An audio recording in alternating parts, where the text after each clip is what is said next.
What's up? What's up? What's up? It's your boy Carcino here, and let's get into this. As Big U, Eugene Henley was having a lot of financial troubles, and that's starting to come up as he goes to court tomorrow. And that was shocking that a law firm that he wanted to represent him didn't come through with the representation in this case, which was very shocking. So to this day, we don't really know who's going to represent him in court. So that's going to be very interesting to see. Normally, you would have a lawyer right now explaining your side of the case to the general public to try to help you when you go to court, so that you would have somebody for your defense and prepared to build your case for you. But in this instance, it's non-existent. You don't have people coming forth to defend Big U in any circumstances whatsoever. I will never forget Big U's statements that he made previously, blaming Nipsey Hussle's death for what happened in the situation and why people turned against him. When Nipsey died, right? He got killed. We probably had about 300, 375, 400 kids that was in our program. And I had the travel basketball team. We had a contract with Adidas that was worth about $3 million that Kanye West gave us. Wow. And then I had like a bunch of other different contracts and for a nonprofit. We were really thriving. Then Nipsey gets killed. Right after Nipsey get killed, then the rumor goes out, Big U had something to do. We lost everything. You lost all those? Everyone, I tell you everything. Wow. Kanye stopped answering the phone. Adidas stopped answering the phone. And I ended up almost going dead broke because we already committed to these teams when Nipsey died. So right away, he said everybody started blaming me, and he lost everything. He lost the $3 million in deal that he got from Adidas, that Kanye got him to help sponsor the kids, and that really crippled him.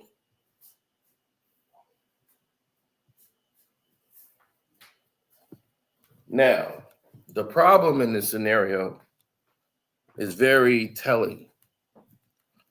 And the most telling part is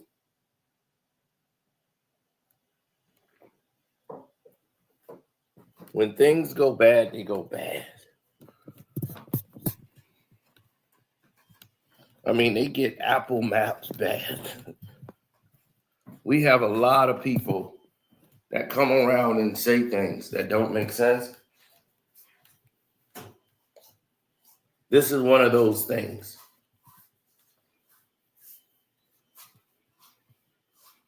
When Nipsey Hussle passed, everything was going to change, but it was based on the decisions and the actions, rather, of Big U.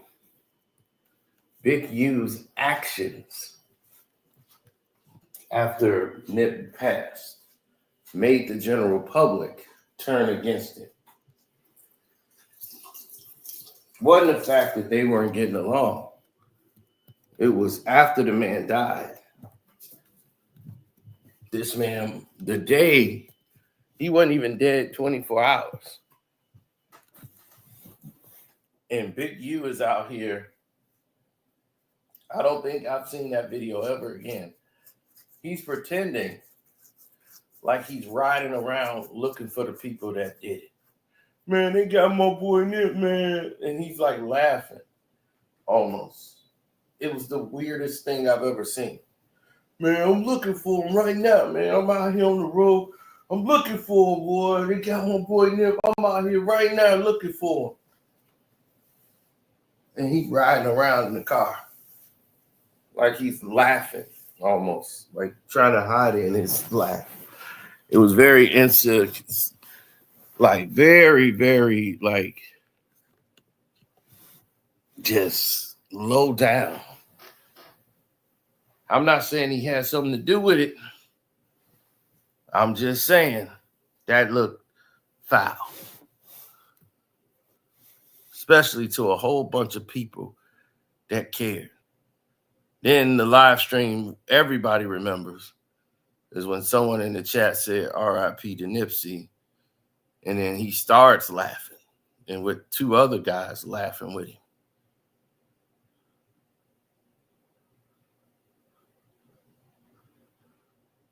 That was a bad look. That turned a lot of people off, especially people who've seen that in the industry. And that goes right along with the theories that you might have had something to do with it.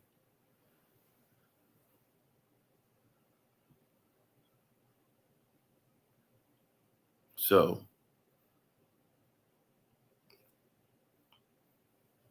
I know we just kind of jumped into this. So don't forget to hit the like button. We're going to drop the intro and we're going to read right back. Hi, I'm Carcino. Oh, let's talk about it. Let's talk about it. No one knows Carcino and none of these. There's so much going on in the world. And I'm just giving my 2 cents on it. Go in and do a raid at someone's house, but you don't have an arrest warrant for them.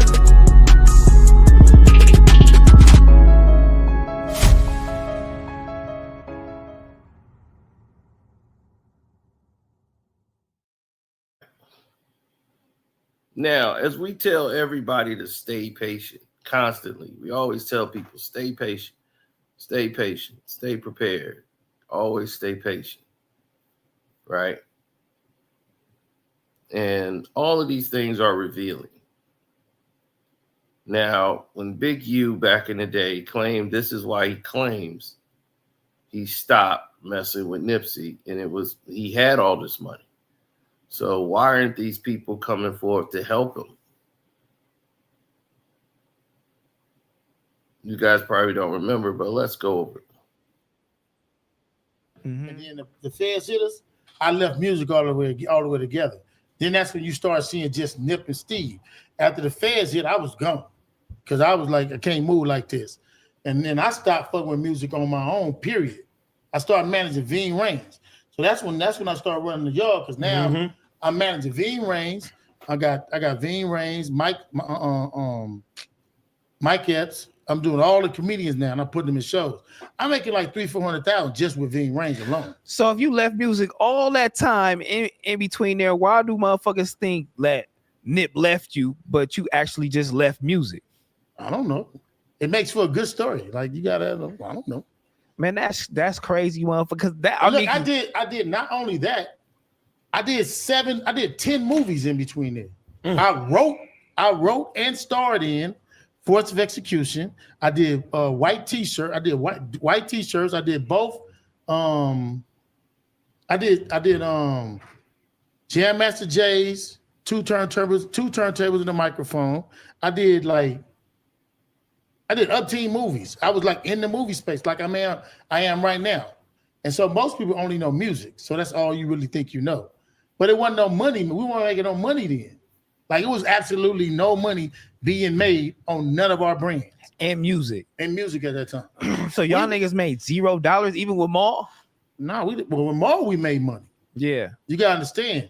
On Nip, we wasn't making no money. But it wasn't no streaming back then, though. It wasn't no nothing. We was that was mixtapes. The first tour we went on, we damn near paid to be on that tour. We paid to be on the tour. Was that Chuck shit? Yeah. We paid to be on the tour, and we paid for everything. We didn't also, y'all paid to be on Game's tour, Nipsey, with Nipsey. So everything for a slot. Yeah. They paid for a slot. Oh, that's how I thought Game just was like, man, come through and fuck with it. Game, I don't know where that story come from. That came from Dougie D. Dougie D is the one who orchestrated us doing the tour. So how that goes is, I had just did the Game shoe deal with Jimmy Henchman. And I made like 280 bands off of that. So, but that was because of Jimmy Henchman. So now I got a relationship with Dougie D. Which I is hadn't even really knew Game at that point. But then after the shoe deal went through, that's when I met Game through Dougie D. Because Jimmy, like, you know. Now, that's very telling. Because now you see, as you can see, right, from what he's talking about.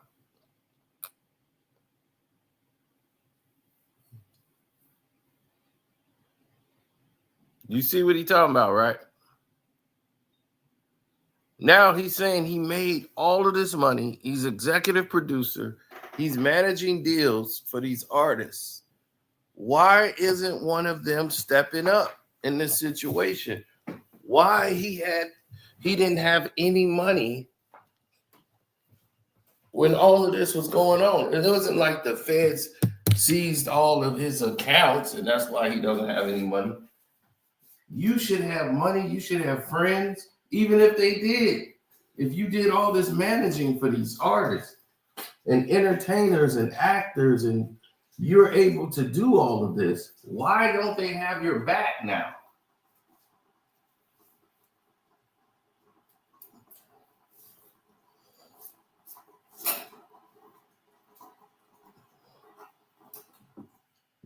That seems weird to me. It does. It seems very weird and off-putting. Because if you look into it, he really just calling out a bunch of names that I guess he kind of forced his way through the door. And now they like, good, I ain't got to deal with him no more. So it don't look like it was a blessed situation. It looked like a situation that was forced. Like, man, they forced themselves on that. Man, he forced everything.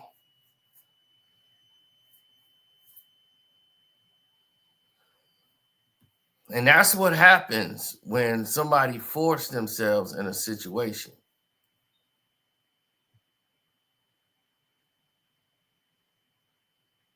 Because now, when things go bad, nobody gonna come to your aid.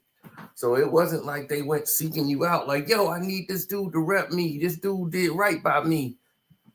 I don't see none of these dudes that he mentioned coming forth. I don't see the Game saying, yo, man, that's my guy.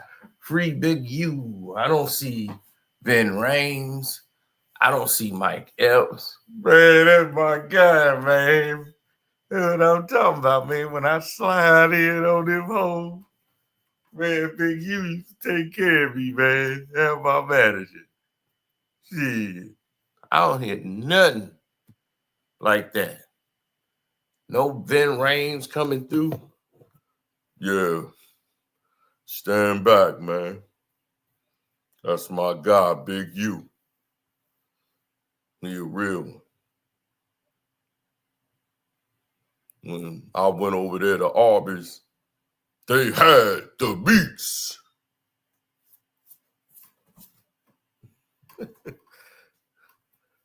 They had nothing to say. Right? Game never came through and had anything to say. Yeah, Big U. You know what I'm saying? The big homie. Yeah, we out here getting it because I gets it in. That's how I do the game. Yeah. Big shout out to Big U.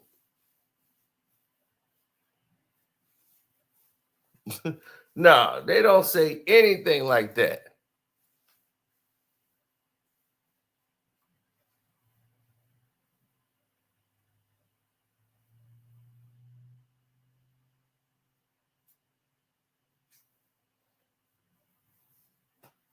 Right, like he said. That made him more of who he was.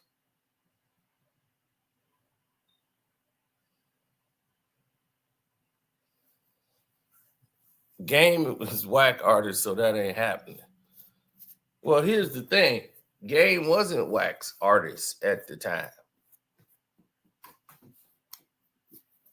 At that time, Game had his own manager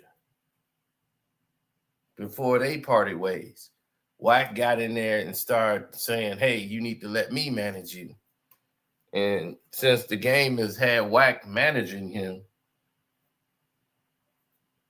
he's managed to lose all his money.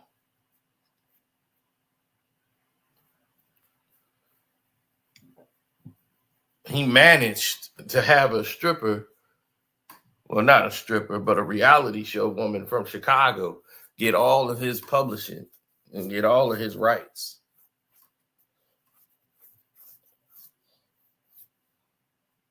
All of it gone in a matter of seconds. So you tell me how that's supposed to help the situation. It sounds crazy, doesn't it? When you look at it and you think about it in real time. Now, here's where it's going to get even more interesting.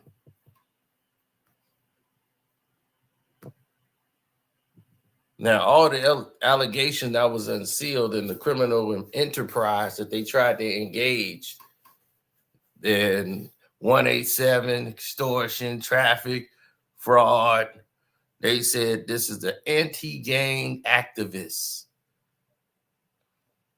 Big U was that. He's a music entrepreneur. And they said he was nothing more than a violent street criminal. So this Joseph McNally and all these guys are going in, but didn't I tell you they finna pull a big operation? Because that's like y'all don't pay attention to politics too much and y'all don't see the signs. When Trump started coming in doing the things he was doing, there was a rhyme and reason for what he was doing. Trump came through the door making change. And his version of change didn't align with everybody else's versions of what change diplomats or really mean, in other words. Meaning he's coming in changing and making cuts, cutting Social Security. I'm cutting the government. And nobody thinks that means anything. They just think it's just a show for television. Till everybody's being relieved of duty on their jobs, from the office to the field. So if you're losing a lot of like 15% of your manpower, the FBI, the IRS, everybody's losing, right? They're losing out. What's going to be the end result when all of this happens? I'm going to tell you. The end result is the same result.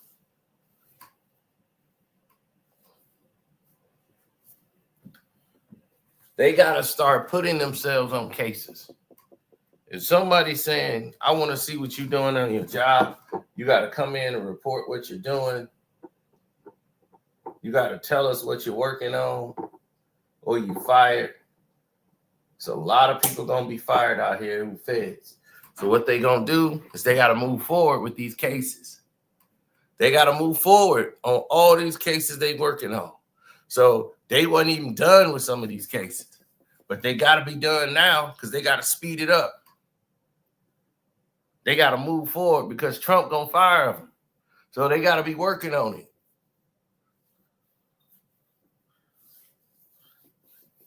So, but while he's cutting all the funding and firing people, you can't fire somebody if they're in the middle of a Rico case.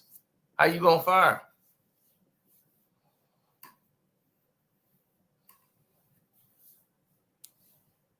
People forget about that and they wonder like, man, Yellow Beezy gone. They just arrested this guy. They finna arrest some more people.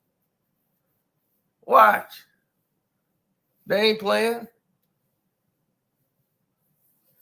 They finna arrest some more people. Just wait. It's happening in real time.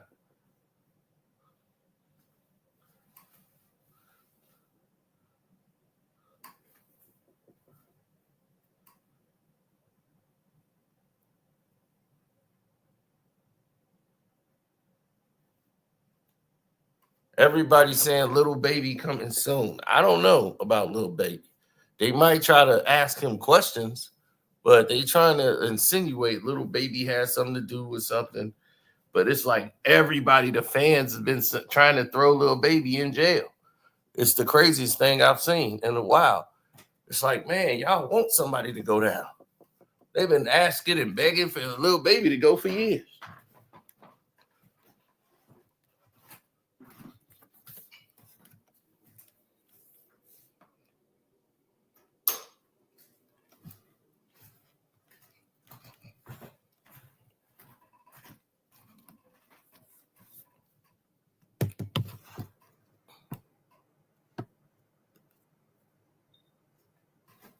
Now,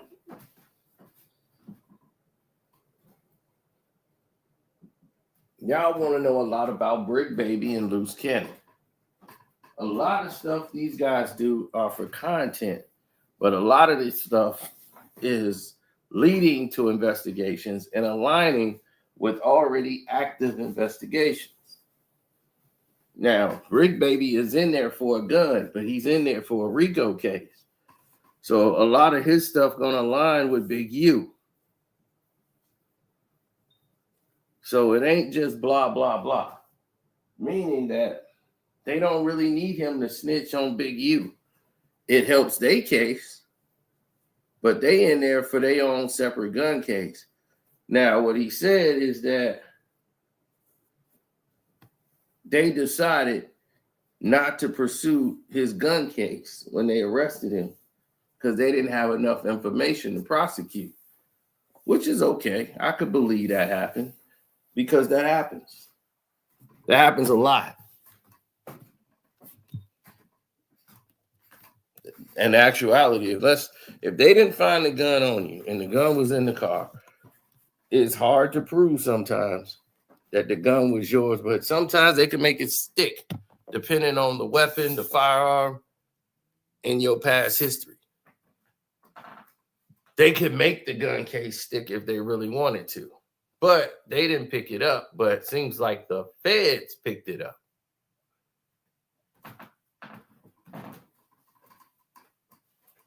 So something isn't right there.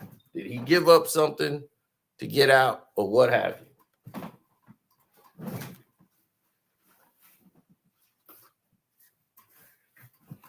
Now, you'll have some celebrities that might give their testimony to the story. Then a lot of people that they arrested is going to be let go because they don't have any real evidence to have them in jail. From looking at the case, I'm like, okay, well, this guy, they brought him in, arrested him, but he really just a witness. So they just brought this guy in and just said, well, you're going to be an accessory to the fact when they don't even have a murder case without this guy, who's only guy that's putting Big U at the incident. I can't say his name because they didn't say his name in the report. But a lot of people saying they know who it is, and Wack 100 is out here making accusations that it's one person that he says is his business partner or whatever, who was in the car with him allegedly. And all of these people were making these claims.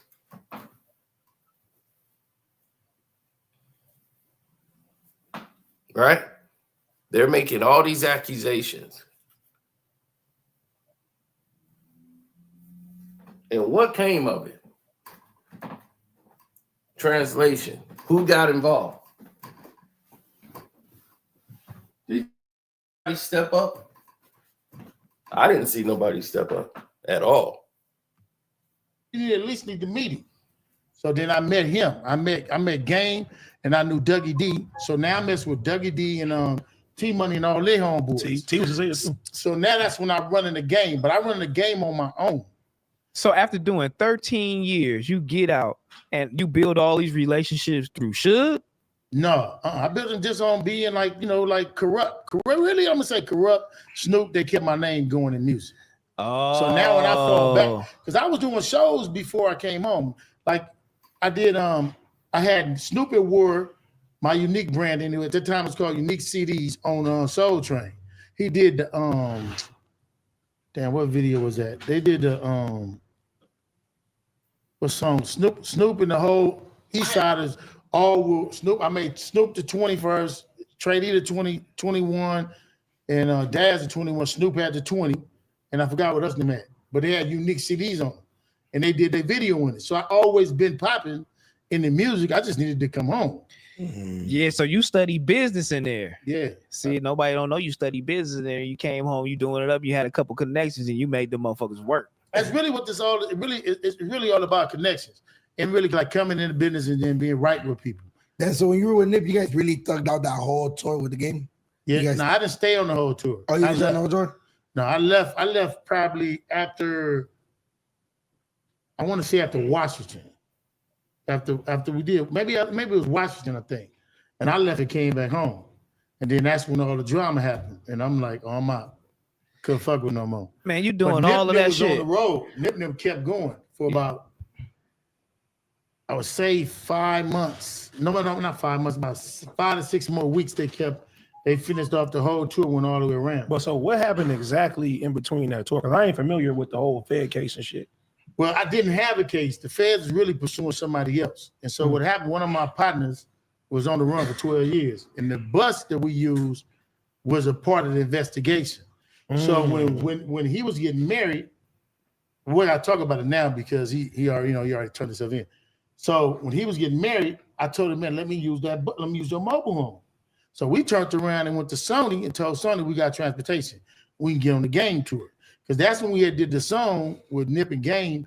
It was called How We Roll. I think it was something like How We Roll. I remember that shit. And the song started picking up. So Sony's like, okay, we're going to put you on the tour. So Sony give us like 90 bands. So then we cake 20 off the top, me, Steve, and Nip.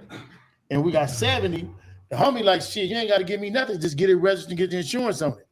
Little did we know, once we re-registered it, it put it back on the hot list. Oh. But he been on the run 12 years. I only been home 3. So there's no way I could have been involved in what he was going on.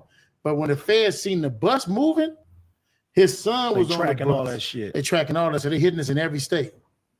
So now we re-registered the van in my wife's name. So when we registered my wife's name, they hit our house. And when I get back, they hit our house because they trying to track everything. They hit 21 people's houses. They hit my house.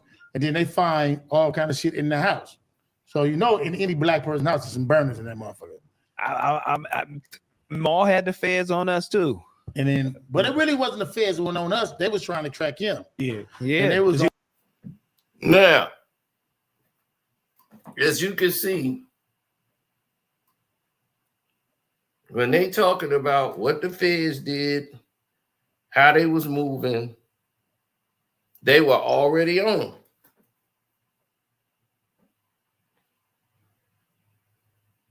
They hate black people making money. 1. 2, they hate criminals making legal money.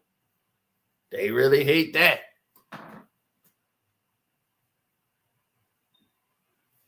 I remember these idiot detectives out here thought me, this guy right here, was the head of a drug empire. I swear to God, these idiots, dumb and dumbers, thought me, a man that's on YouTube every damn day, is the head of a drug empire. I got pulled over for an expired sticker by like 2 days. Pulled me over for it. Then told me they had my boy in custody and knew which house I was on my way to. I said, how you know where I'm going when I don't know where I'm going? I'm calling to get directions over the phone. Like, yo, where am I going? And at this time, I'm driving a Dodge Durango. And I'm like, dude, if I was a drug kingpin,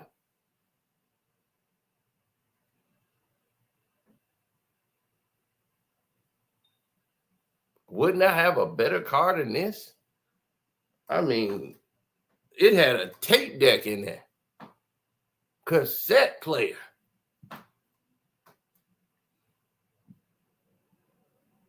And I'm like, I'm the kingpin?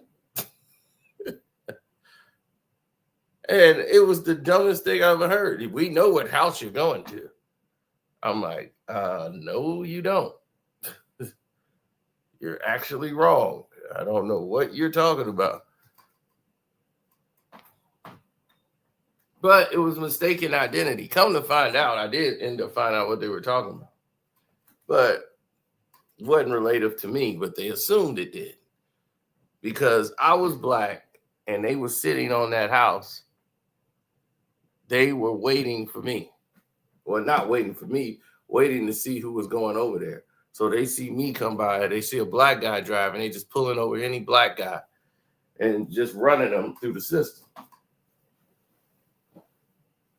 And they assume that this guy who got arrested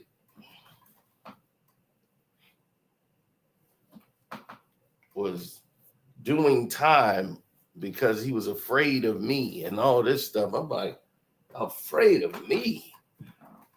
So I found out who the guy was. I was like, let me find out what's going on with this thing. But did I know him? No. Didn't know that guy. We had never met. So again, it just shows you how quick the so-called detectives are to make an arrest and don't know nothing.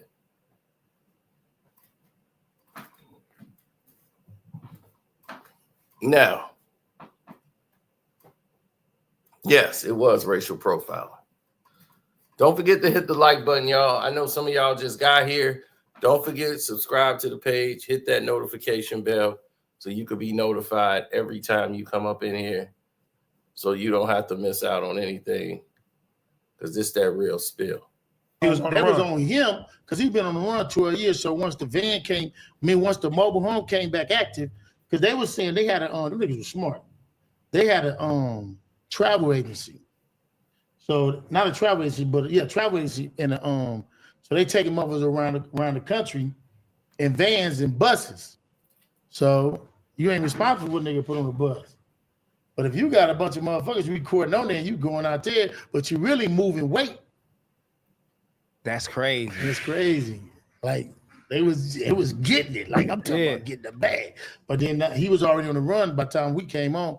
If we'd have never activated that mobile home, he'll still be on right now. Damn. But then with everybody, he had 21 people houses. He stood up like a man, like a real soldier. And took it. And came and took everything out of everything they get in everybody's house. He came and put it on me. I'm gonna take it. That's solid as real fuck. Motherfucker. That's real. How much time did he get? I mean, he got life. But then I just heard that because they changed the drug laws, he's gonna get some of that stuff. Because you can't. I know one law is helping him is you can't take property and give time. So he got sentenced to time and they took property. So you can't do both. So the feds got to figure out what they want to do. Man, look, I ain't even gonna lie. It's a lot of different narratives going on around about you. And when I first met you, I'm like, and I looked at you and I'm like, and I told my guy, I'm like, nah, that nigga, he a good nigga. You know what I'm saying? And I told a couple homies too, I'm like, nah, because I think I'm a good judge of character, but the rest of the world, still paint you as a villain, though. You feel me? So it's like damn, like, how do it feel to be like, do it fuck with you sometimes to be painted as a villain out here? Only when it fucks with the money. Yeah. Because, what I'm saying? Like, you got to come feel a person's energy. And I read so many books, and I read so many books, like, that you have to just go through certain things. Like, nobody's never going to see you for what you are. That's why they say Allah knows a man's heart and what other men won't. So basically, I look at it like that. Like, I got to just do it. When you dead, they're going to say all the good things you did. Facts. Point blank. I went to my homeboy's funeral yesterday, and I'm looking at his obituary, and I'm looking like, dang, I didn't know he did all that. And I'm just looking like, wow. With a loss, you know what I'm saying? Yeah. Like, I don't know, bro, and that's all they're going to do. Read your scroll then. But it's like, I got to be the best. Even when I'm like with Maul, I should be with Maul. No matter what, when I walk through the door, I'm the bad guy. For sure. Okay, guys, we want to. Now, there it is. No matter what he do, he's the bad guy. And see, Adam is not being 100% on what's going on with No Jumper. He's telling you a majority of it because he has no choice, because everybody's going to wonder why they're not in the studio. So they're moving. They're looking for somebody to buy the studio because, like I said, it's too expensive. This podcast game is very expensive when you get out there, and that's making that your main income. And you expand yourself too quick and don't allow yourself to grow slowly. You try to do it fast. Now, in 2021, everybody was making record money. 2020, 2021. 2021 is probably the biggest year I've had. Then things kind of settled down in 2022, 2023, 2024. And in 2025, people are scared of what's happening. Me, I was able to stay profitable. Even when things dip, I'm still able to stay profitable because I have a team of really just me. And if I hire one other person, that would be it. But other than that, no.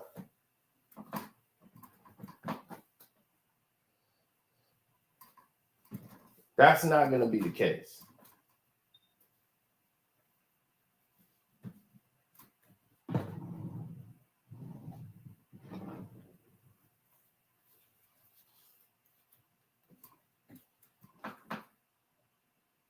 Well, when you look at people who do full cooperation, what are they really doing? All these investigations that's going around, who are they really pursuing? These guys come out and do straight police work. Straight police work sometimes. Asking questions the police is going to ask. So are they going to shut down No Jumper? No. They're downsizing tremendously. So when they got rid of Shark and those guys were good. It's just that the money wasn't coming in as well, and to pay all of those guys, and you've just really been paying them. And when they're making the type of money they were making, the overhead was too much. Like that building alone, the rent just to stay there is eating into their budget. Because not all videos that they make on No Jumper is a smash hit. They lose a lot of money. Then they got to fake stuff to get y'all interest back in. They'll have Wack 100 pretend like he's finna hit this guy.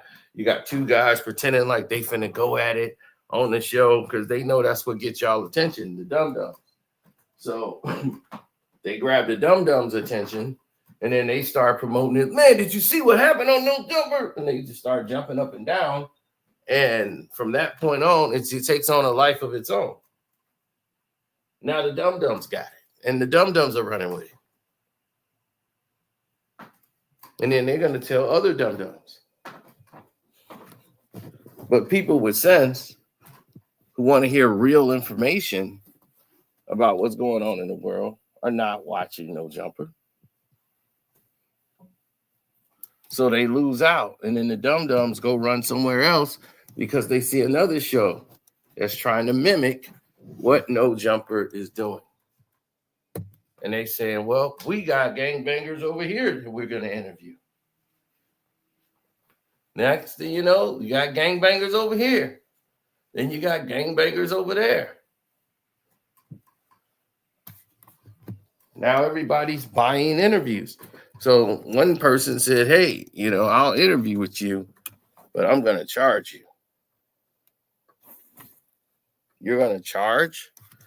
Really?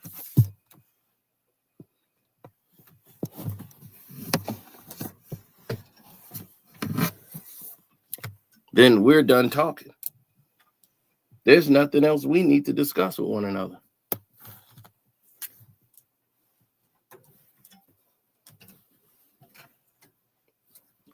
I don't have a beef with Adam 22. I don't have a beef with him, like with Wack,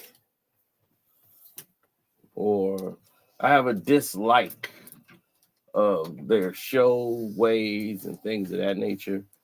I have a dislike for some of the people that are associated with him.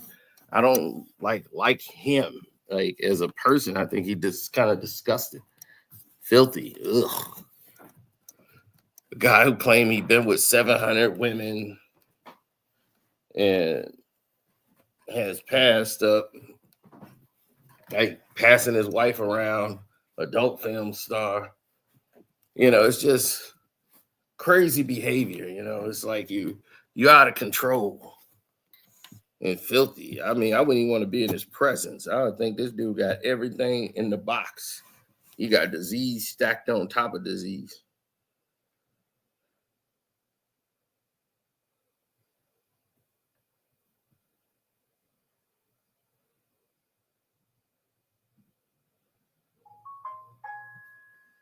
All right, I know. Watch one of his videos with them adult film stars. You're going to want a penicillin shot just to watch it.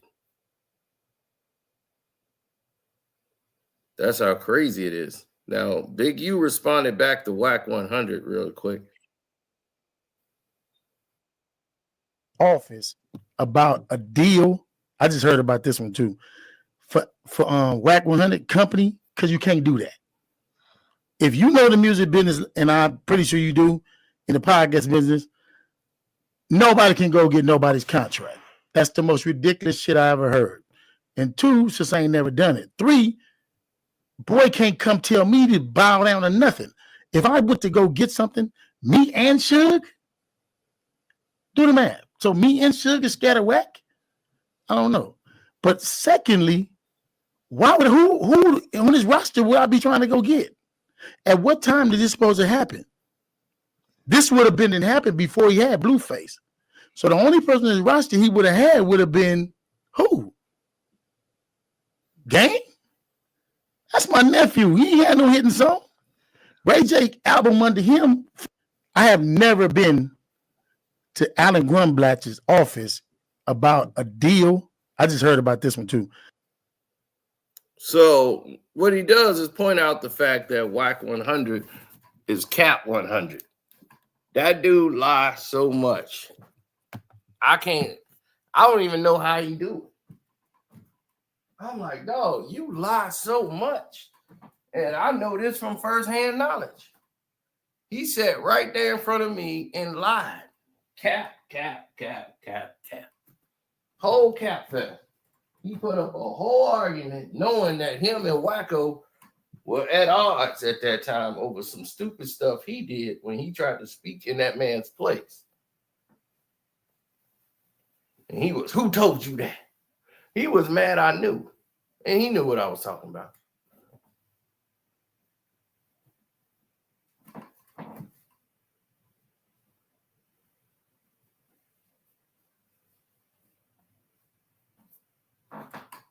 There are so many bad influences that's out here right now. You know what I mean? Like, when we start talking about bad influences on the game, bad influences, period, these people just out here. For real, they're out here doing something nasty. These dudes, man, I swear to God, they act like they on the up and up. They your buddies. They got your back.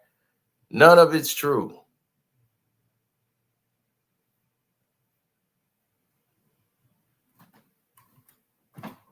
They don't have your best interests.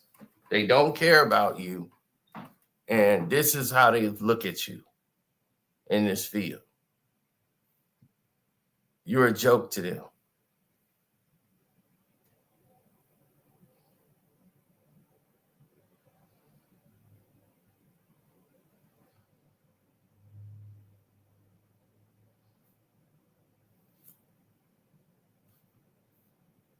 Oh, Big U? Well, everybody knows what he's faced with. See, it's a different situation when the public know what you're faced with. See, he's too busy he ain't got time to be fighting with no Wack 100. He ain't got nobody out there telling his story. That's why I said, and we knew that he was struggling to find a good lawyer. A good lawyer would have been on top of this. A lawyer would have came out and said, my client is innocent. He would have had a press conference.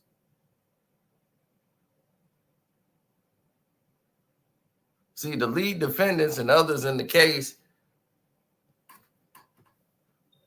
because that's how they look at him, they feel like you gotten away with stealing money from taxpayers, violent acts, well-intended donors, whether they use intimidation tactics or wielding influence. You look at all these different scenarios and situations, and you're putting up and putting out false narratives to the public.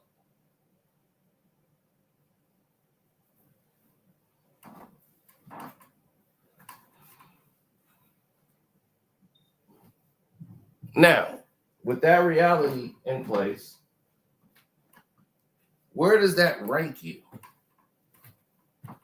You see, because they try to sabotage, but they have no way of actually sabotaging you because they don't know what the hell they're doing. So when you see people come through with all of this cachet, where are they getting this cachet from? Who's the guy? Who's the one that's telling them what's what? It doesn't exist. Because the only thing you're going to get is death or in jail. So in 24 hours, they had the FBI's Los Angeles field office out there. You had the FBI and partners with all these other people in Los Angeles. Right? And they took in 10 of the 60s, and they had 4 people that was already in custody for stuff. And the law enforcement was seeking the whereabouts of 5 other defendants, and everybody worried about Brick Baby and Loose Cannon. Oh, they gonna tell. They gonna talk. Why? Because those are the guys you know, because you see them on the internet, and they've been saying all of these things. Those things that they were doing was hurting them. Now, I'm quite sure they're going to ask them and say, hey, this going to look good on you in court. You need to tell us what you know and give us some more information about that crime that you said happened. But if you don't have any cooperation, like Rick Ross and Meek Mill would have to cooperate and said that that actually happened. They actually got robbed. Gilly the Kid would actually have to say, I got set up. Me and my son got stripped down in LA. These guys would actually have to say these things.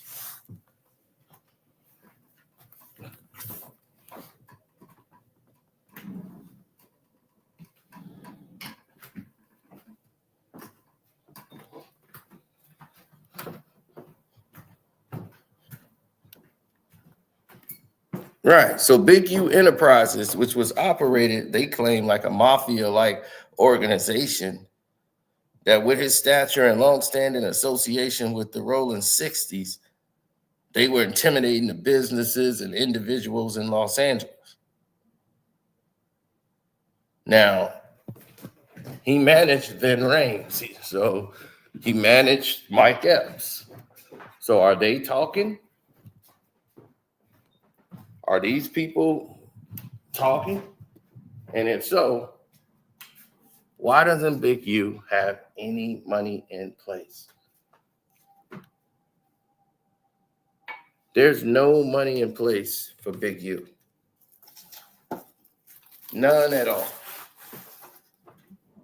That's alarming, scary, spooky, and not hilarious.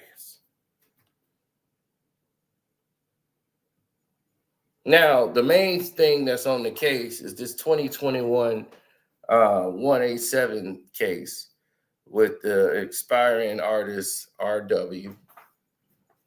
And that inspiring artist that they call RW was signed to Unique Music.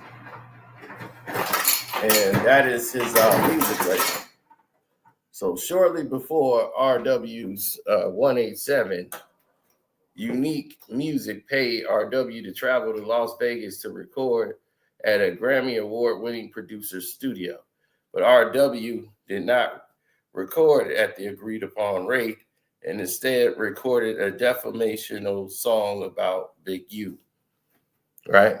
Causing Big U and another guy named Robinson to travel to Las Vegas to confront him. Big U allegedly drove RW to North Vegas and then hit him in the head and dragged him off his body off of Interstate 15 into a desert and left it in a ditch. And said Big U returned to Los Angeles with Robinson and ordered studio workers to leave while his associates removed surveillance footage from the studio.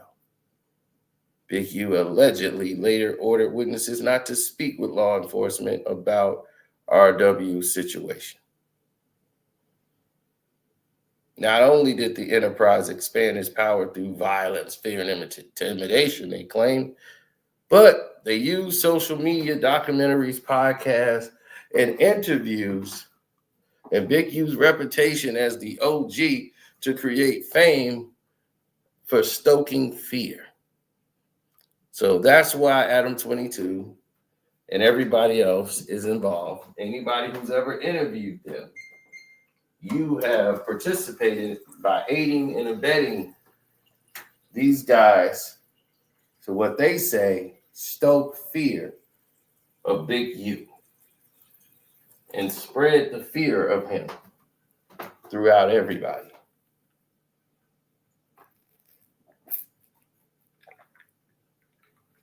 Big U did some interviews that were very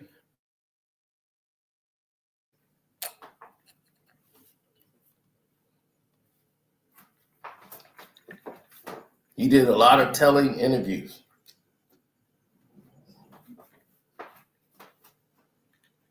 Where he was just really out here boisterous.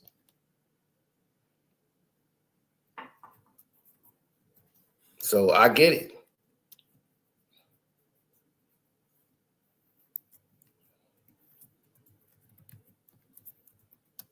Oh, yeah. I mean, he had interviews where that was crazy. It wasn't even with no jumper.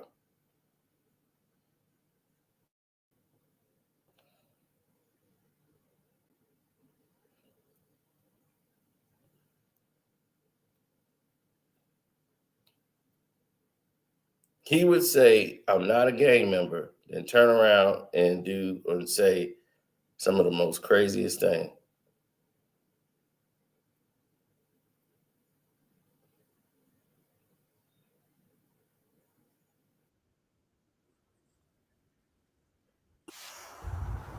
Wow.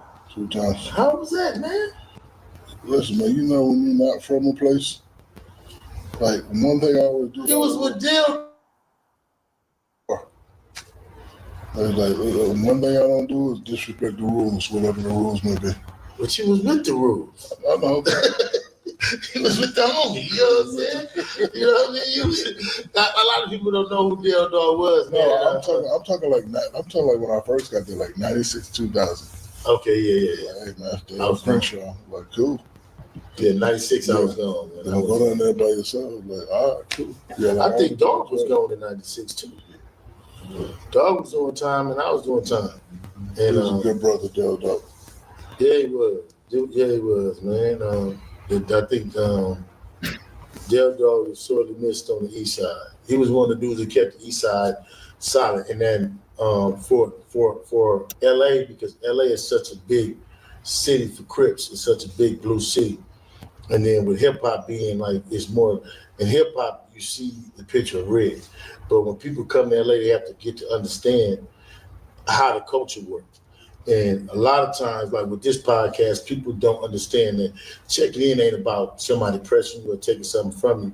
It's more about people knowing who to link up with, who to move around with, and for people to really understand who the marks are of the world. You know what I mean? Who the money marks is. Those are the people who get to the city before the talent get there and go have the relationships and know how to move a man around and know how to do things. I think you have to be from that to understand that. Yeah, no, and that's really true. Because I tell people all the time that in LA, you may be Florida, you may be from Florida, but you don't want to wear a Florida Mariners hat in certain parts of LA. And I didn't know that, but once I found that out, like, right. You know, the P hat, like you know, you can't be. It'll work in Beverly Hills, but once you get it, once you cross La Cienega and La Brea and all that, like you gotta switch that up. So you have to be from that to understand that, and then you also have to. Like I was taught a long time ago, to get respect, you got to show respect. Yeah, real talk. Like I used to tell the youngsters, I said, man, this LA, can't come to the club like that all the time. I'm just why? I don't know why. I don't know why. I'm just, that's just how it is. Be careful. But it's like that. You see that? Shaq even scared. Shaq sitting up there scared, shaking like a dice game. Shaq like, you can't go everywhere. Don't go over there. Can't go to the club all the time. It's just like that. I'm like, Shaq, you got all this damn money. The club will come to you. You got all the money. What are you scared of? Shaq like, I mean, it was 96 to 2000. I wouldn't even go over there. But you was with the homies. You checking in already. Still, I ain't going over there. No.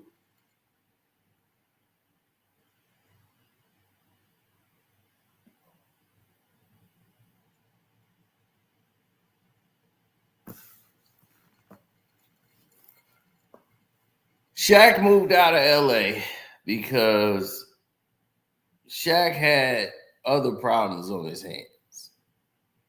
Like Shaq had other situations going on. He was about to be roped into a situation where the guy was nailing his wife. Shaq got mad and tried to have the guy put in the trunk. And allegedly Big U people were responsible for that. So Shaq moved to Miami first. He moved to Miami, Florida, and got out of Cali, period. Once he got done playing in his playing days, he moved back towards LA because he was doing film and all these other things, so he needed to be in LA and close to it. So he was out there in California, Beverly Hills, and all of that stuff. So he was doing all of those things. He had moved back after he had gotten out. So he was back in Cali. But then, it just wasn't worth it for him to be over there anymore. Gangs got more violent. These rappers are coming over there and living by him. And they got talking about drill music and all this, and they out there trying to live by Shaq. So Shaq was like, I got a house in Florida. I got a house out here. Why am I here? Why am I out here? Shaq don't need that. Shaq got up out of there.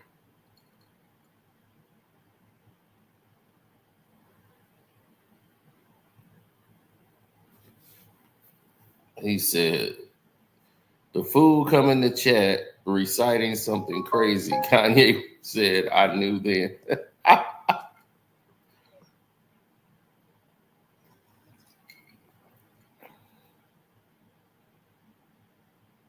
Yeah, Kanye, I think Damon Wayans said it best. Kanye is sick.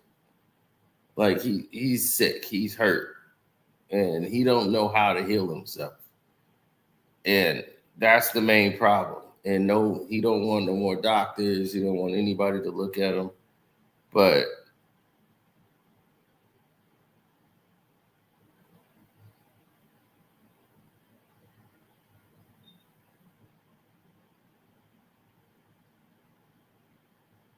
Mm-hmm.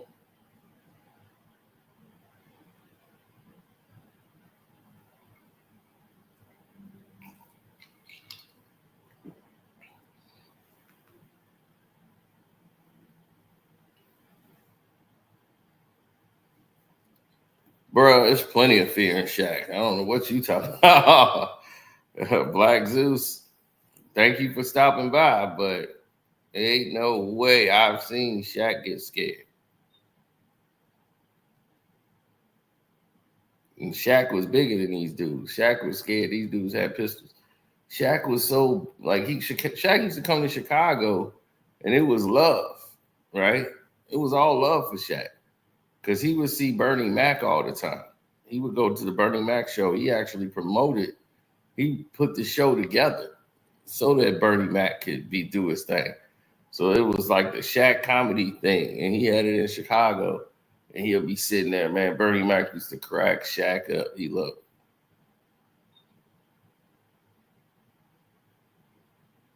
So when he was leaving, some of the local gangbangers from the neighborhood, they went to the show. You know, they got money. This ain't like these guys now with all the tats on their face, yelling gang, gang, on gang, on gang, on gang. You know, it ain't them. This is a whole civilized era. And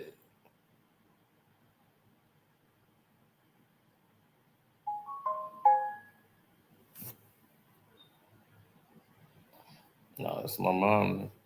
So with all of that happening and in place, you started to see a change in the system. You started to see people go in different directions with their energy. So they pressed Shaq, like they didn't press him. They was just, it's Shaquille O'Neal. So they was just happy to see Shaq. Like, man, it's Shaq, man. So they ran up on Shaq. Hey, Shaq. Shaq was scared to death. These dudes about 5'9". Ain't not one of them 6 feet. And it's like 4 of them.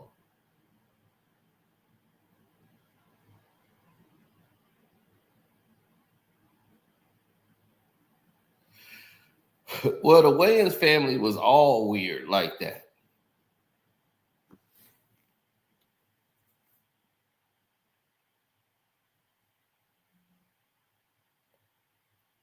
Well, Brad Pitt and Charlie Sheen ain't gonna hang out in those areas. See, if you gonna get pressed and you want to go to those areas, you gonna only be in certain areas where you gonna get pressed. You see, Meek Mill ain't gonna hang out where Brad Pitt and Charlie Sheen is hanging out. They're not in the club. Meek Mill want to go to the club and the hood and show off. They want to go, all these rappers want to go there. They want to go to the spot. They want to go here and there. They want to go traveling around. That's what they want to do.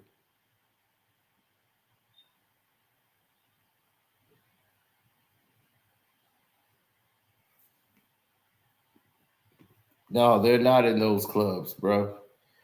There's a whole difference between what you talking about and what they talking about. The clubs they go to ain't no Meek Mill in there.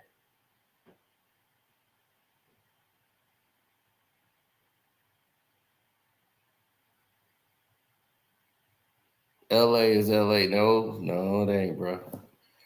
If you don't want to get caught, you don't go. If you don't want to get checked in, don't go to those places that you got to check in. Stay in the areas where you don't. Go to your restaurants.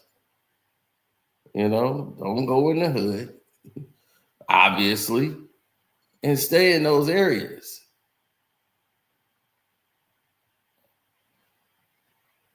Do your business, stay in your hotel, and that's that.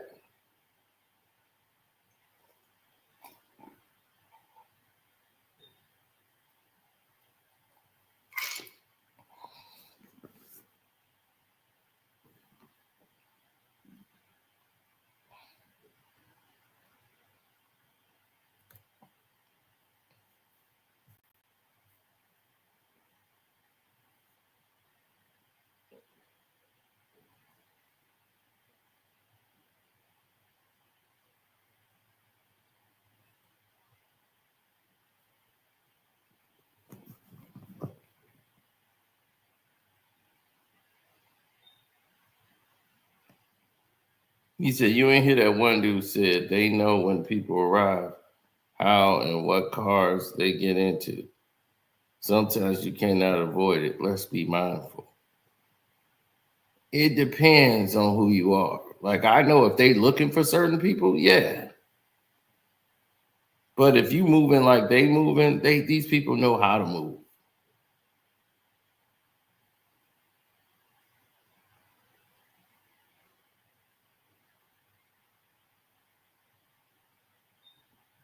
They know how to move. They know how to get everything in progression and move forward.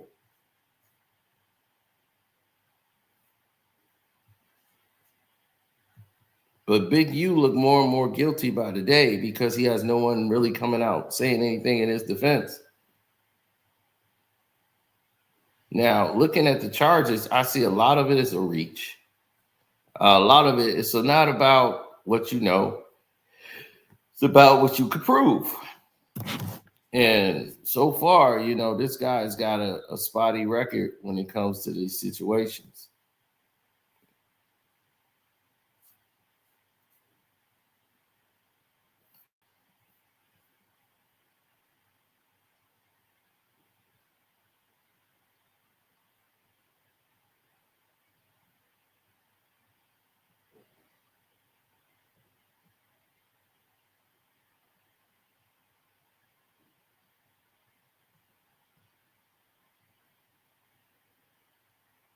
And the guy that runs with you is trying to implement, right, have you implemented in a situation that doesn't seem ideal for him to be doing. Loose cannon out here running his mouth about a Nipsey murder. For the day that Nipsey died. I don't know what. Then I didn't do it. Got to a whole bunch of different places at one time. I was out of town anyway. Dude, who said you was in town or out of town? Why would you bring that up?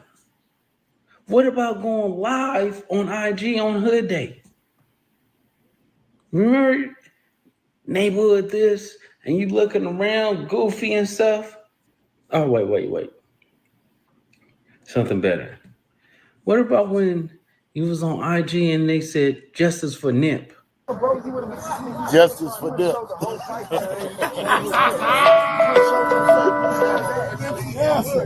Your boy would have been there like, yeah. And you start laughing and you was throwing up Neighborhood. Oh, sweet. Why do you need an alibi for the day that Nipsey died? So when you hear stuff like that,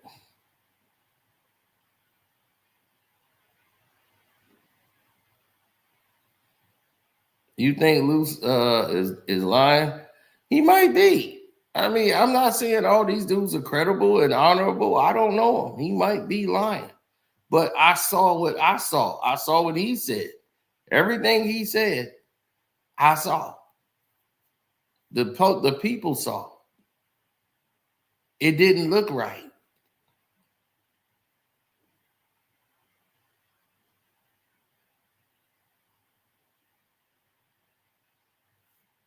Oh, I'm not in LA business at all. Because now it's world business. They put it out to the world. So we looking at this like everybody else in the world looking at it. So when the Metro Task Force and violent gangs, IRS criminal investigation, and the United States Department of Justice get involved, you know, and that's when you really say, well, damn, this is not just LA business.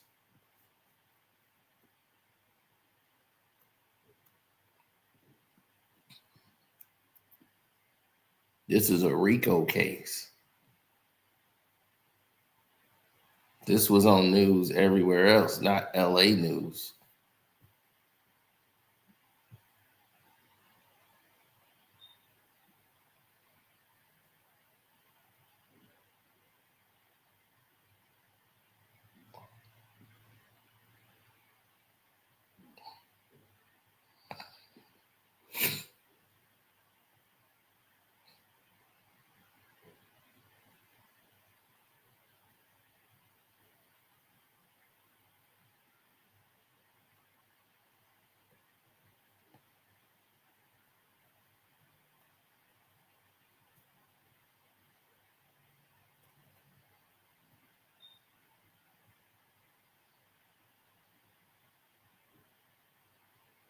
Mm-hmm.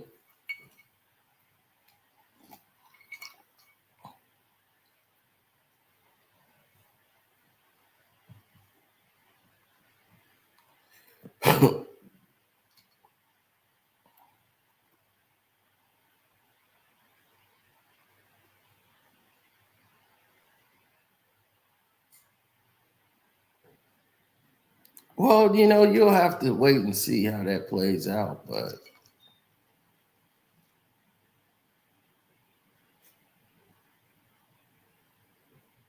no.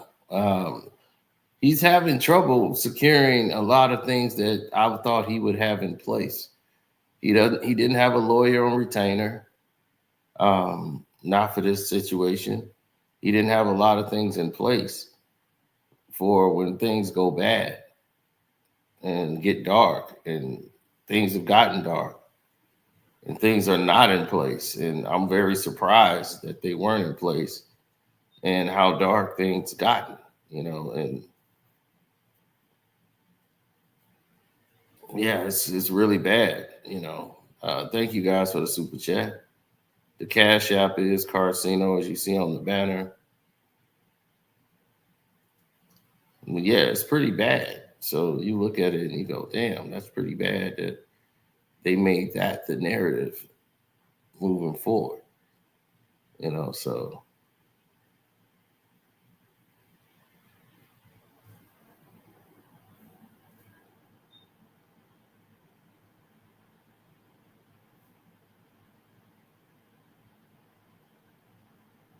did he think he said he thought he was untouchable? Oh, that happens a lot. I can't blame him for that. A lot of people feel like that. I don't think he gets charged for the actual murder, to be honest. I just don't. I think they're going to try to get him for it, but I just don't. It's going to be his word versus the witness. And without any physical evidence, it's going to be hard to prove without that DNA.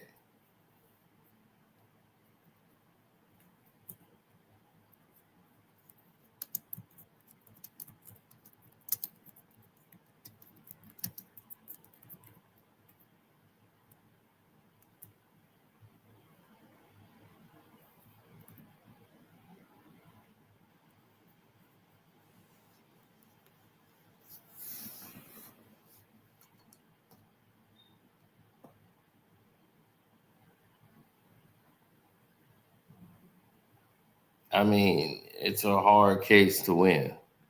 The other cases, they could put it on there, but it's a hard case to prove. It would take a lot of investigating, which they've done, and they think they have enough evidence to put it with the Rico. But it's not very strong. If you're a lawyer, they'll say, I could beat this. But some people, not so much.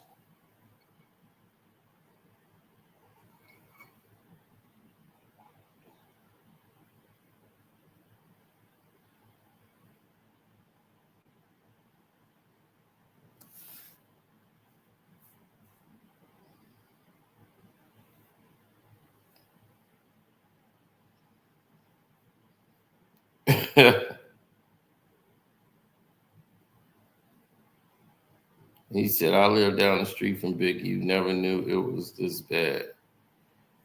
Yeah, it is what it is. Yes, but the DNA evidence is inconclusive. So inconclusive means we can't say yes or no. So the DNA evidence, because it's been tampered with, and there's so much DNA evidence, they have to use testimony. They have to use other methods besides the DNA, because it's so many things contaminating the.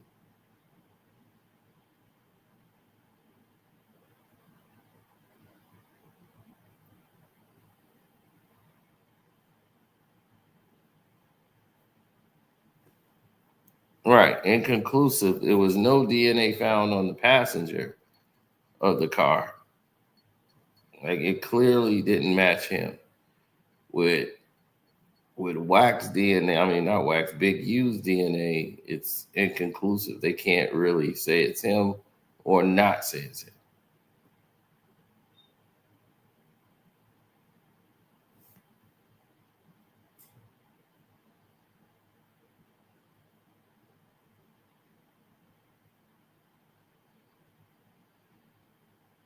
Uh, 50 did not avoid that situation.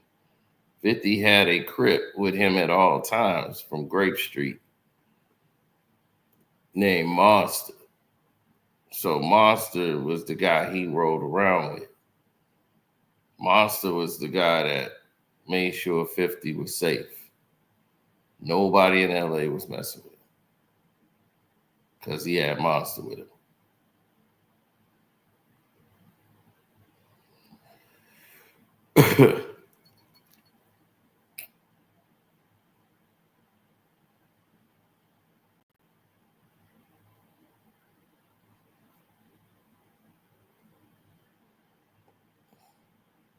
Oh, Knee Deep TV, you trying to go to court?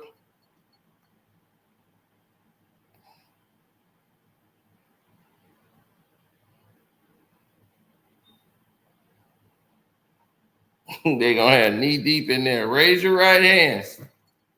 Mr. Deep, you said they were setting up parties. The parties they were setting up. Hey, man, I mean, I didn't mean it like that.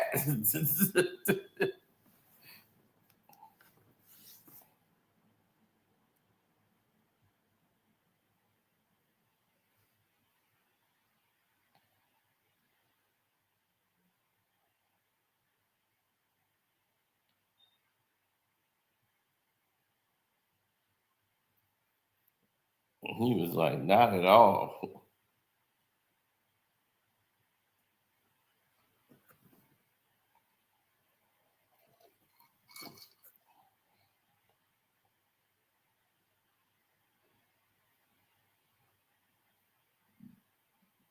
Yeah, you heard rumors about it. Nobody know for sure.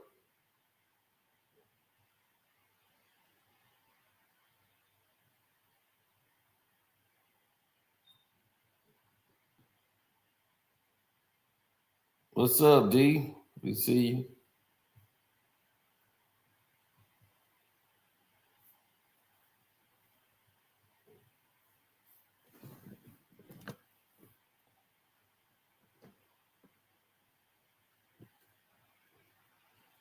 Oh man, this chick yesterday talking about she don't like Kendrick Lamar. Woo!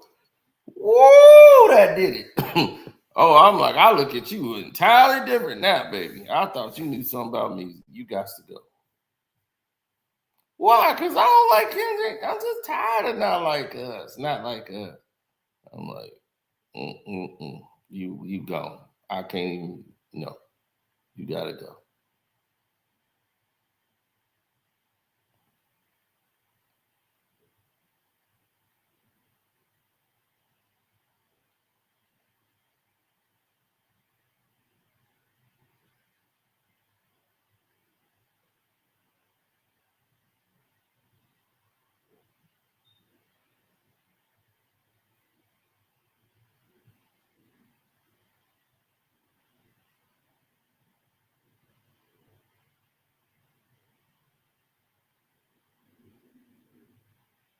No, they looked at it a little different.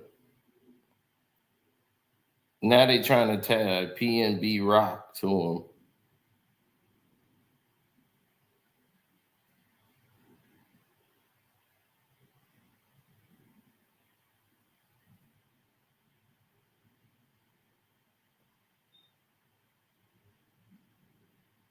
Gene Deal is talking too much. They gonna get big Gene Deal. He getting people locked up. I don't think he's doing all that. Most of the stuff Big Gene is talking about is stuff that's dead and gone, and the rest of it is him giving his theory about stuff.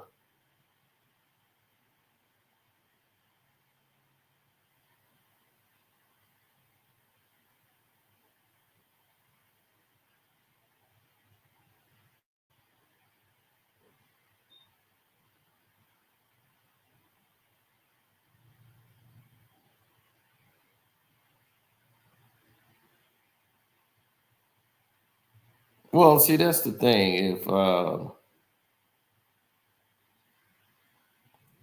If let's say Vlad or one of these guys was to interview Big U, he gonna sit there and be off camera. You're not gonna see him in a photograph with Big U. This is why he strategically does this. And he interviews these guys and don't have his photographs with him. So even though you hear his voice, you never see his face. He's always taking precautions. Not that people don't know what he looked like. He don't want to be used in a photograph where they putting his picture up with a gang member.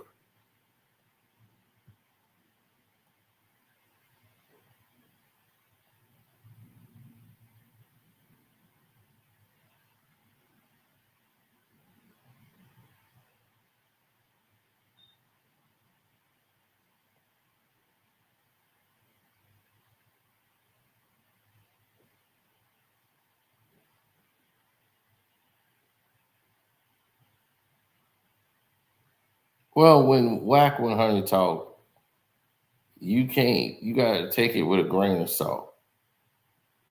Now, one of the guys that's there, they say they got him on a wiretap, but we don't know who that person is.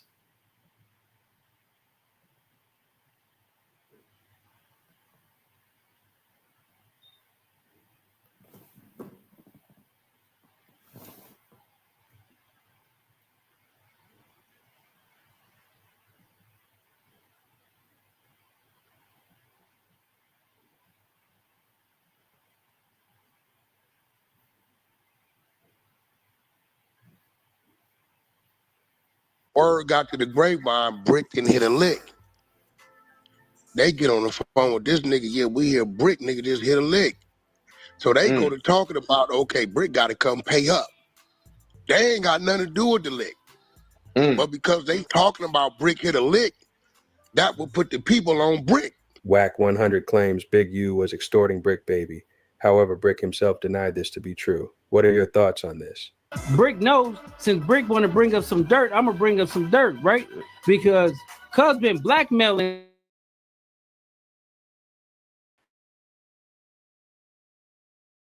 Brick.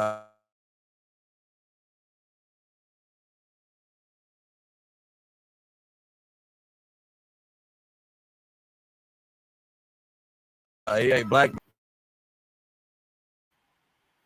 Years. He ain't never blackmailed me For ever years in life. Blackmail on a blackmail is crazy. What? They want to say I'm in the pay, so I don't know. Is he in there? Yeah, he in the work. He in the work, right? He even said it on the floor when earlier. He said he in the work, and he said niggas trying to get him locked up, right? No, what he in the work? What they say? I think it's the conversation you talking about with a nigga on the phone talking about cracking somebody's jaw. Oh, that's all it is. He ain't in the work. See, that's all it is. He not in the work. But let me tell you what's funny, right? These niggas is weird. They don't understand that when you done with wiretaps, the receiver of the call, who ain't tapped, has no control on being in there if calling them and you don't know. Both parties don't know. Or maybe one party does know. Right? But I had a situation where they were saying, well, you in the work, well, I mean, what you mean? That's a calling you. Well, wait, bro, if a nigga calling you and you answering your phone, what's up, homie? Yo, Wack, whoop the whoop, you at the office, I'm gonna pull up, I'll be there at 8. Boom. Your phone ain't tapped, the other nigga phone is tapped. So in this situation, the crazy part about it, what ain't nobody recognizing, is Big U was just in the Sioux surf. He knew his phone was hot all these years and kept it the way it was. And I'm gonna tell you why. He was already aware he working with one agency. He just didn't know it was a different division in the same agency blindsiding, working another case.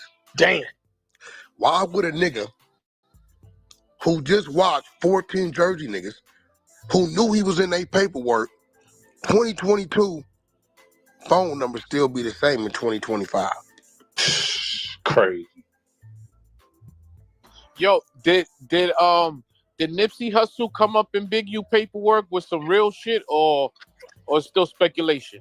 I don't know. I don't even thinking about it because all this paperwork is really involved the murder in Vegas, all that shit, the sex trafficking, the shit with the broad. This nigga Dale, who nobody want to talk about, he let niggas know he told. He don't give a fuck. It was getting extorted. And him calling different ball players and celebrities receiving funds, for the donations they was giving. I don't recall no Nipsey shit in there. I had to go back and look. I don't recall. Hey, Wack. So when I read the work, right, Wack, and this the crazy shit about it, right? Like the nigga Brick, that's what I was telling you the other day, Wack. The nigga Brick name just vanished off the 43 counts indictment, Wack. God He damn. wasn't never on the indictment. Oh, Brick is a victim. Brick was getting extorted. So Wack, so really, Big U exposed the nigga then. Big U the one got Brick hot. Big U and the other nigga, because the other nigga, Brick do a robbery somewhere else, whatever he do, right? Mm-hmm. Word got to the grapevine, Brick didn't hit a lick. They get on the phone with this nigga, yeah, we hear Brick nigga just hit a lick. So they go to talking about, okay, Brick got to come pay up. They ain't got nothing to do with the lick. But because they talking about Brick hit a lick, that will put the people on Brick. Right? So this explains why when they snatched Brick up in June, he was able to tell 600 they got a Rico coming. It ain't a 6-0 Rico, it's a Big U Rico. But at the time, we don't know what he talking about. He mentioned Vegas. He said, yeah, it's a body in Vegas, all kind of that nigga in trouble. We listening to him, but we don't know. We don't know nothing was going on at the time. As time progressed, what popped up? Big U Rico. It's a Big U Enterprise Rico. But Brick knew this because when they pulled him in, when they served their warrant, they find the K. They didn't go there for the K. They went there for the phone, for the dirt shit. But in the process of them looking, they find the K. So now they start to use the K. They like, listen, we got you with this K, and we know this nigga been extorting you. They want another extortion situation in there to strengthen the other one they already got. Now here go the thing, Brick. How did you handle yourself? Because if you'd have told them, I ain't got nothing to say, they wouldn't have told you about the Big U Rico that's coming. They only gonna tell a mother that's cooperating on their side. They ain't gonna tell that they think gonna walk out of here and go warning. But he said all this shit 21, 22 months ago. We just didn't know what he was saying. You know what you mean? It's a Big U Rico and I said, what the fan? Right? And we didn't know until it hit and we actually seen. Hey, Wack, I got a question to ask you though. This is what man. But look though, how you feel about that woman, bro? That woman that SGK talking about that dude. Asking, bro, y'all can't say nothing about her. Y'all. Oh no, I'm asking, bro. You know. This where the selective politicking go. When Big U called the police on that woman, all y'all heard it on the live stream about a year ago, had her arrested. The hotel said, this is not us, ma'am. This is him pressing the charges. And this said, if you want me to drop the charges, come to the hood and get that.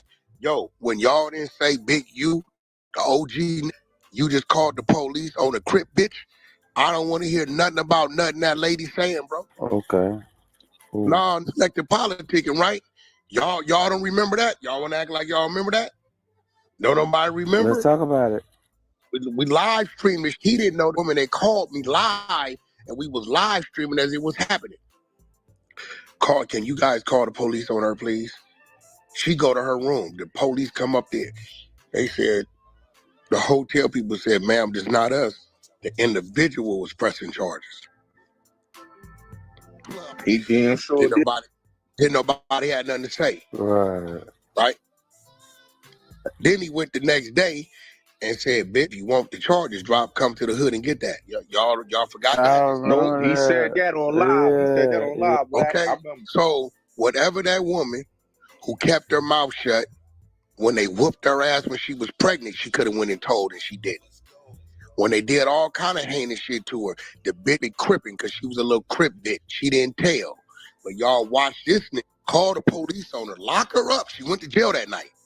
And then nobody say nothing. So whatever she got to say right now, bro, I have nothing to say against her. Right. Hey, but you know something, Wack? I know Big U wife is mad to see that he got his side chick on the case with a Wack. That's crazy. Yeah, that is a little disturbing, I'm sure. Yo, Wack, when I saw that, you put that shit in the paperwork, I'm like, oh, that shit crazy. Yeah, that's weird though, cause she been going viral. It's like she helping a case or something I don't know about. But like, it's like she helping some shit out. And we all can see. Who helping Like what she, out? Yo, but Big, I mean, I Big U really that broke that he was so front line with this? Hold on, bro. I've been telling you for years. What y'all think ain't that? I've been telling y'all. right. You always said that about him. I'm like, bro, I know that, bro. I had to help him save his house and help him save his kids and help him with attorneys on it. I know that if y'all want to do sim stuff, you know. Because you got to really be down and out to be front line in that 50-something years old on extortion. Bro. Hey, bro, listen to me. Y'all like to go with the popularity, bro. Hey, that's what they do on Clubhouse. I agree. Shit. I've been telling y'all, bro, dude ain't that. I'm telling you. I know that. Why you extorting niggas if you broke? How? Extorting them for peanuts? Yeah, that's what he was. 500,000. The yo, Wack, the $1,000 was out of lunch, Wack. The $1,000 from For sure, I heard Debo on Friday was supposed to be him, and I was surprised on that shit. That's cap, dude. I mean, you know what I'm saying? Wait, I heard that shit. So no, I was like, is he that type of? What the? Y'all got to, hey man, I'm gonna be real. It's like one thing this act helped me realize is how much people don't listen.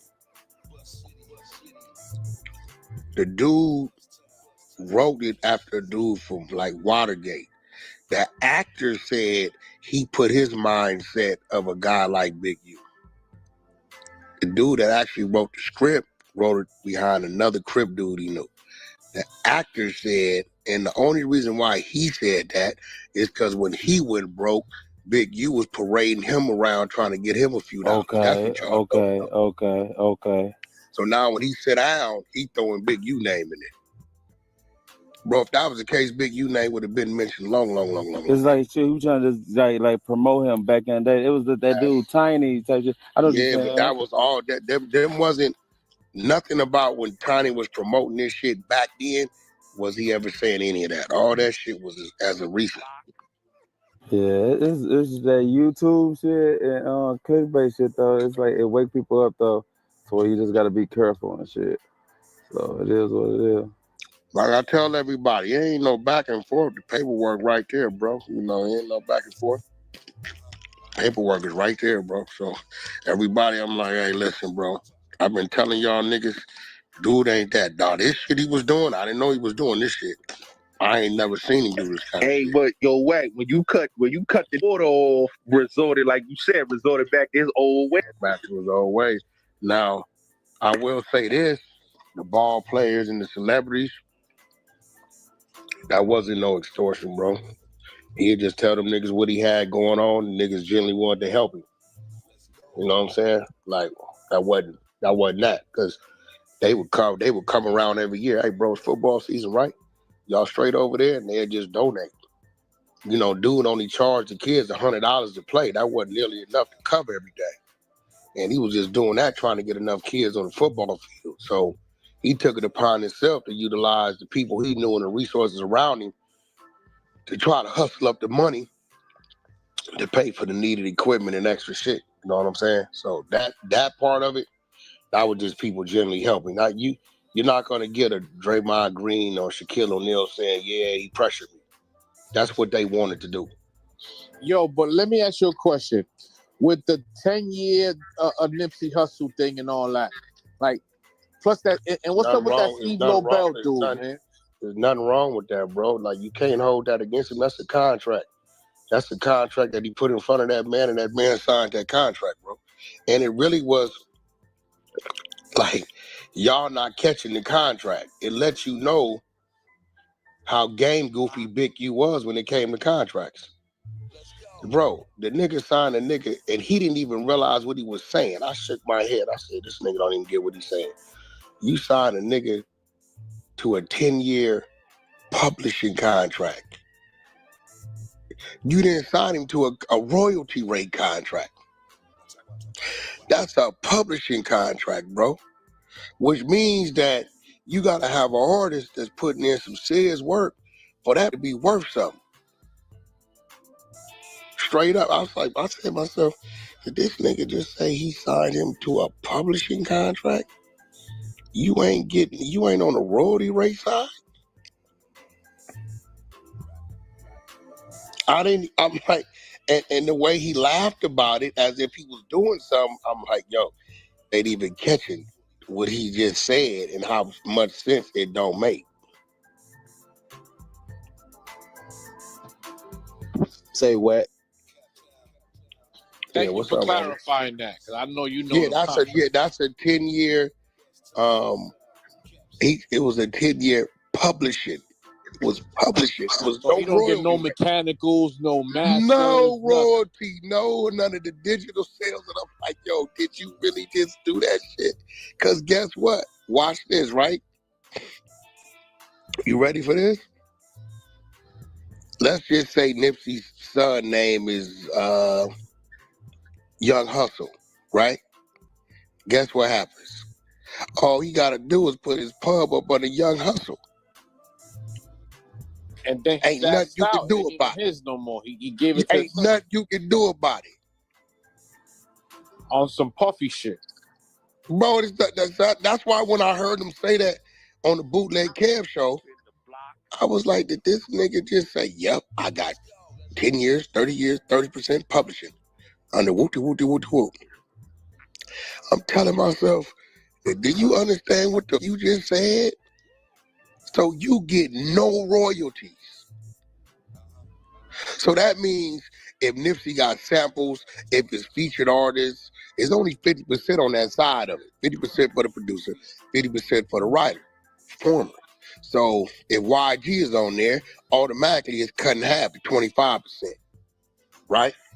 Now let me show y'all how that works. Why this is the craziest shit in my ever, right? Right? So if you got 30% and Nipsey got a feature on there, right? That means that 25, look, that means that 30% only represents 7.5%. Oh, you in the car here? It only represents 30% of what he has coming, not 30% of 100%. You already down to 50%. So really your 30% represents 15% if it's an all Nipsey song. If Nipsey got a feature on there and they cut the 50% in half, 25, that means you got 30% or 25%. That's 7.5%. And nigga got to be doing some serious value for that to mean something. Usually when I do a deal, I come into the royalty side of it. I buy into an artist's publishing side of it. That's a total separate deal I do. I may tell a nigga, look, homie, I give you $350. I'm gonna give you $350 for your pockets on that side of it. And shit, I need 20. I got a deal. I give you $150,000 for 20% of your publishing. This one, a nigga ain't worth nothing, so it's a gamble. The nigga might not never turn into nothing. Shit, I just didn't spend it. It's gone. Or he might turn into something. So now my 20% is worth something. But for him to just do a publishing thing, when we position you to get the nigga the album deal and no fucking royalties, it's crazy. That's crazy. That's like saying, I'm gonna marry you, but all I want is some head. Clubhouse TV.